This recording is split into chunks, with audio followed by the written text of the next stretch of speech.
Passo agora a fala a Jesus Rosário Araújo, presidente da Federação Quilombola do Estado de Minas Gerais. Antes, eu gostaria de registrar a presença aqui do vereador da Câmara Municipal de Almenara, Natanael Dias de Souza, o Nata da CDN, meu amigo Nata, um grande abraço, muito obrigado pela presença. Boa tarde, gente. Confesso agora que eu fiquei também meio atrapalhado com as notícias que chegam também, né? A gente tratando de uma agressão aqui, por acaso, o que o Frei Gilvander trouxe para a gente aqui, a gente recebe a notícia que lá na comunidade Caraíbas, uma comunidade com 4 crianças pequenas, com 3 crianças pequenas dentro, o fazendeiro passa trator em cima e desaloja as pessoas, né? Ai, fazer o quê? Tá.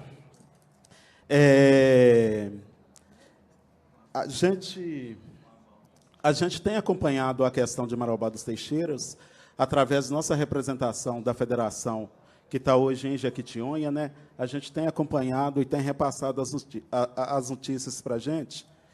E eu também que não vou ficar falando coisas que já foram faladas, né?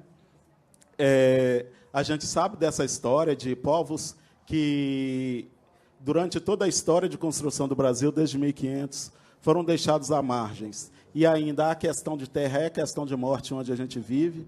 Falo isso por viver essa situação todos os dias e por estar representando 800 comunidades aqui no estado de Minas Gerais, que a cada dia chegam notícias como essas, e a gente sabe que isso acontece, e a gente corre disso todo dia, quando não é na comunidade da gente, é na comunidade dos outros, né?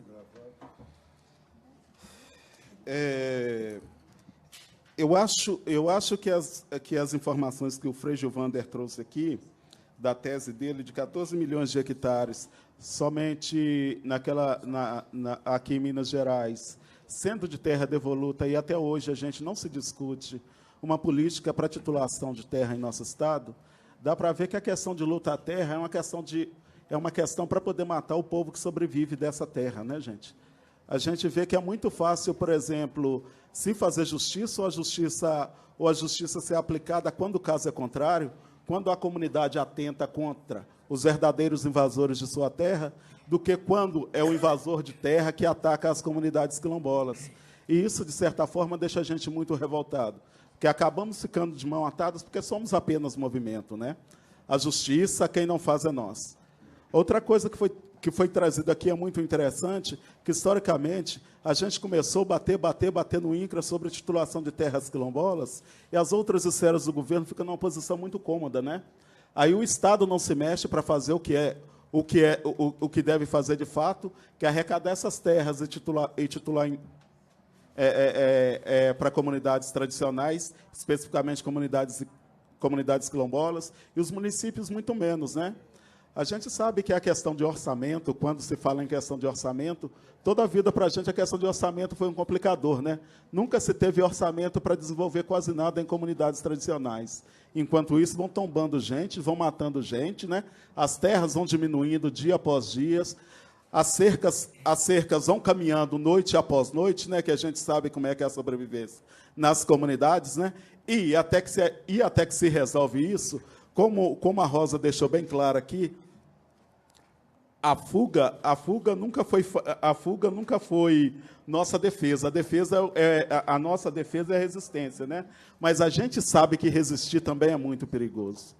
A gente sabe que, por mais que a gente insiste, quando se mata pessoas em nossa comunidade, não matam uma pessoa, né, gente? Mata uma parte importante e significante da nossa história, né? Que a nossa história é coletiva, o território é coletivo. Então, existe uma comunidade, não existe uma pessoa que é dono disso ou daquilo. Existe coisas dentro de um território que nós compartilhamos. Então, eu só reforço as coisas que foram ditas aqui, para não ficar repetindo e também não ficar adiando o andamento da audiência, é que, sinceramente, a gente, enquanto Estado, e a gente deixando aqui para os deputados, é que Minas Gerais faz um estudo sobre os outros estados, onde a gente tem uma política de regularização fundiária, e a gente acompanha que, no Brasil, a gente vê que são os institutos de terras aí, né, Brasil afora, que titulam muito mais do que o INCRA, e isso não é de hoje, né? A gente vê que, historicamente, esses institutos titulam muito mais do que o INCRA, e que a gente faz uma força-tarefa de Estado junto com o INCRA para poder solucionar a questão de Minas Gerais. Como foi dito aqui, né, se a gente pega uma comunidade por dia para poder titular, ou uma comunidade por ano para poder titular, como foi dito, uma comunidade por ano, a gente vai levar quase 8 séculos para poder titular as comunidades todas aqui do Estado de Minas Gerais, né? Isso é que a gente tem que se reconhece, e quantas outras a gente tem que ainda não se reconhecem, né? Faço voz, faço coro aqui os encaminhamentos determinados aqui pelo doutor Estevão e também pela a Maria Elizabeth, entendeu? E a gente espera que dessa audiência, eu acho que a gente parte de um momento muito interessante, que isso pode ser um divisor d'água, dependendo do tratamento que a gente dá a esse assunto. Ou esse se encaminha como foram encaminhados os outros, ou, de fato, damos uma resposta e mostramos que essas pessoas têm direitos e que esses direitos estão resguardados e a gente tem uma lei que funciona para todo mundo. Esse é o recado. Obrigado.